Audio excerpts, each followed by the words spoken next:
स्वागतम मित्रांनो, आपल्या डबल एक नवीन प्रोमोमध्ये तुमचं सर्वांचं स्वागत आहे. तर पूर्वा मॅडम सत्याला सांगते, की माझ्या वडिलांचा मी बदला घेणार, कारण मंजूने माझ्या वडिलांसोबत जसं केलं ना, मी तसंच तुझ्यासोबत करणार. तर इकडं सत्या चक्क बूम म्हणजे नुसतं पूर्वा मॅडमचीच गोष्टी ऐकत राहतो. कारण आता त्याला कळलेलं असतं, की आता पूर्वा मॅडम तात्यासाहेबांची मुलगी आहे म्हणून. तर तो काही शब्दही तोंडातून काढत नाही आणि शांतपणे उभा राहतो आणि पूर्वा मॅडमने त्याला हातकडी घालून अटकसुद्धा केलेली असते.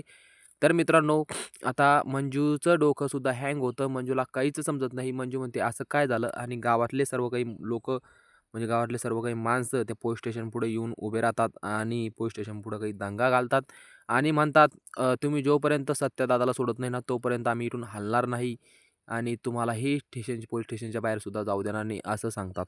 तर मित्रांनो, एवढं सत्यांचं प्रेम सत्याने एवढे माणसाचं मन जिंकलेलं असतं, की हे लोकं सत्यासाठी जीव बी द्यायला तयार होतात आणि काही करायला तयार होतात.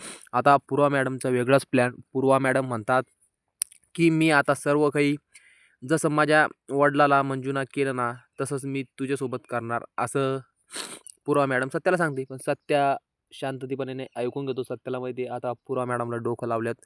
आपलं काही भलं नाही. पूर्वा मॅडमला खट डोकं लावायचं नाही. शांतपणे ऐकून घेतो आणि शांत दिमागाने काम करायला सुद्धा लागतो. कारण तो एक प्लॅन तयार करतो. आता तर तात्यासाहेबांची मुलगी आता पूर्वात आहे. आता ह्यो मला बी ठेपा लागला आणि मंजूला सुद्धा कळालं. आता हे सर्व पोलीस स्टेशनचे बाहेर येऊन बसतात आणि सर्व काही बोलत असतात. असं काय झालं? तरी इकडं फक्त मंजू सत्याकडे जाते आणि सत्याला म्हणते, "सत्या आता काय करायचं?" तर सत्या म्हणतो, "वाघमारे तुम्ही टेन्शन नका घेऊ. कारण सगळं काही चांगलं होईल आणि डबल मी पुन्हा एकदा या जलातून म्हणजे स्टेशनमधून बाहेरसुद्धा येईल," असं मंजूला वाघमारे असं सत्या सांगतो. तर मित्रांनो, इकडं मंजूचं सुद्धा दिमाग चालत नाही. मंजू म्हणते, "आता सत्याला सोडवण्यासाठी मी कायच प्रयत्न करू?" मंजूसाठी रोज ना रोज वेगवेगळं प्लॅन असतंय. रोज ना रोज वेगवेगळी कहाणी असतात. तर ह्या आपले इन्स्पेक्टर मंजू ह्या मालिकांचं सुद्धा नवीन-नवीन वळणावर चाललेले आहे. तर प्रेक्षकांना फक्त गडबड करण्यासाठी, प्रेक्षकांना फक्त मन टिकवून ठेवण्यासाठी ही मालिका जबरदस्त अशी झालेली आहे. मित्रांनो, नवीन आता नवीन कॅरेक्टरची डबल हे झालेलं आहे. पूर्वा मॅडम आलेला आहे. तर नवीन-नवीन वळण घेतात, नवीन-नवीन करतात, नवीन-नवीन सर्व काही. फक्त स्क्रिप्ट लिहणारे आपले ते डायरेक्टर आहे त्यांचे बी खूप मनापासून धन्यवाद. कारण त्यांनी एवढी छान मालिका रात्रीचा भाग दाखवला. तर मित्रांनो, सगळं काही होतात, पण इकडं सत्या आणि मंजू.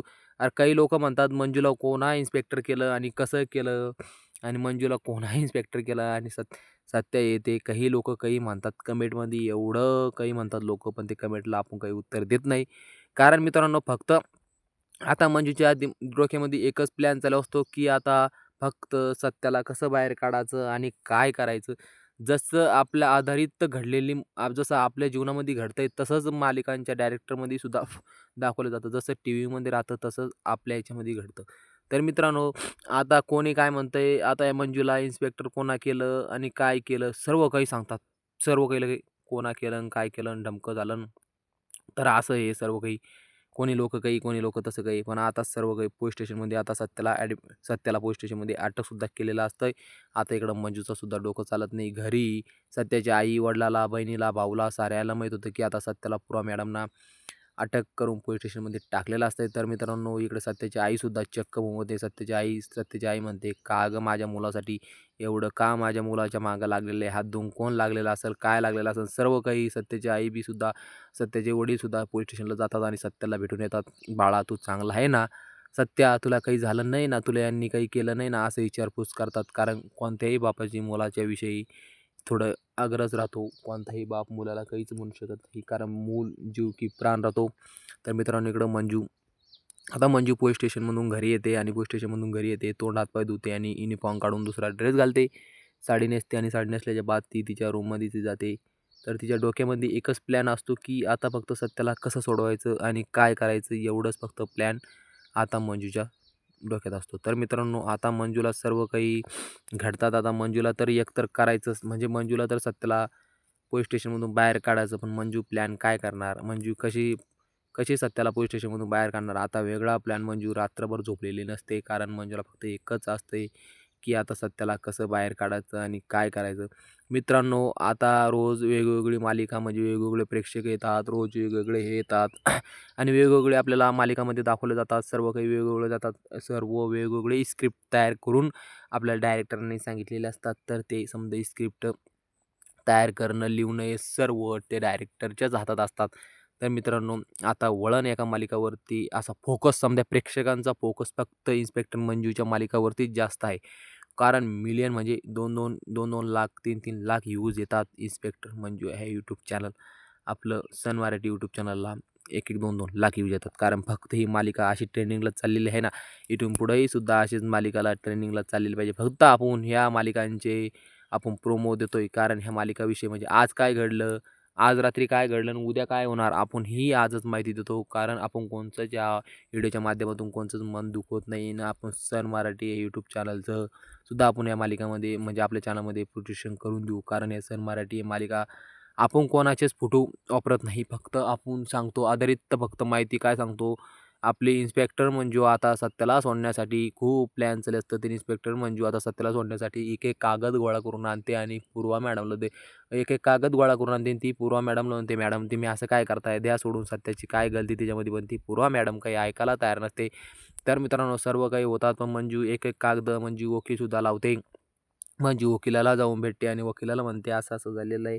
आपल्याला सत्याला सोडून आणायचं आहे." असं म्हणते. तर वकील म्हणतो, "इथली-इथली फीस लागेल." वकील म्हणतो, "आपल्याला इथले-इथले दिवस लागेल." सर्व वकील हे ते मंजू सर्व असा प्लॅन म्हणजे जाळं आखते, की आपल्याला आता सत्याला कसं बाहेर काढण्यात येईल आणि काय करण्यात येईल सर्व काही पाहते. तर मित्रांनो, आता मंजू मंजू पोलीस स्टेशनला आलेली असते. मग मंजू शांत खुर्चीवर बसून राहते. कारण मंजूच्या डोक्यामध्ये एकच प्लॅन चालू असतो, की आता सत्याला आपल्या पोलीस स्टेशनमधून बाहेर कसं काढायचं आणि सत्याची सुटका कशी करायची हे सर्व आता मंजूच्याच मनामध्ये चाललेलं असतं. तिकडं पूर्वा मॅडम मनामध्ये खुश होते आणि पूर्वा मॅडम म्हणते, "आता मंजू कशी येड्यात आली. आता मंजू सत्याला सोडण्यासाठी काहीतरी प्लॅन करत असेल." तर पूर्वा मॅडम म्हणते, "कितीही प्लॅन कर मंजू तू, पण तू सत्याला सोडू शकणार नाही. कारण मी एवढी मोठी केस सत्यावरती टाकलेली आहे ना, तर ते केसची तुझ्याजवळ कोणतीच माहिती नाही." असं पूर्वा मॅडम मनामध्ये म्हणते.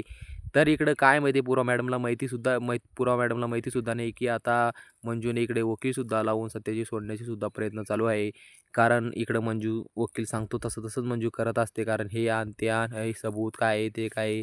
आता सत्या फक्त इकडं पूर्वा मॅडम खुश होते. पूर्वा मॅडम म्हणते, "आता कशी मंजू माझ्या जाळ्यात अडकली. आता मंजू काय करणार? काहीच करणार नाही ही फक्त." असं पूर्वा मॅडम म्हणते. तर मित्रांनो, आता मंजूने सुद्धा वेगळाच प्लॅन तयार करून इकडं सर्व काही केलेलं असतात. तर मित्रांनो, तिकडं ते वकीलसुद्धा आता सत्याला सोडण्यासाठी सर्व काही खटपट चालली असतात. तर पण पूर्वा मॅडमना अशी काही केस टाकलेली असते, की ती केस काही नमस्कार मित्रांनो, आपल्या चॅनलवरती तुम्ही नवीन असाल तर आपल्या चॅनलला आता सबस्क्राईब करा, लगेच करा आणि बेल आयकॉन सुद्धा दाबायला विसरू नका. धन्यवाद.